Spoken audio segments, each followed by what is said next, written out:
নমস্কাৰ। নয়নৰমণি শিল্পী জুবিন গাৰ্গক শ্ৰদ্ধাঞ্জলি জনাই আৰু ন্যায়ৰ বাবে প্ৰাৰ্থনা জনাই এটি সৰু কবিতা আগবঢ়ালোঁ। কবিতাৰ শিৰোনাম বিশ্বাসঘাতক।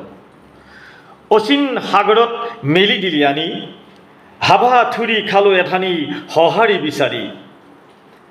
আনন্দত মাতাল হৈ কি যে ফূৰ্তি পালি, তলমল কৰিছিল দেহা সঁহাৰি নিদিলি। ৰুদ্ধ হল কণ্ঠ মোৰ সূৰ্যক প্ৰণামিলো, অচিন দেশত আহি প্ৰাণ হেৰুৱালো।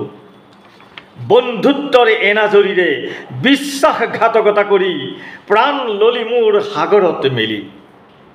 সোণালী আখৰেৰে জিলিকি ৰব, বিশ্বাসঘাতকতা কৰা ৰাইজেই অভিশাপ দিব।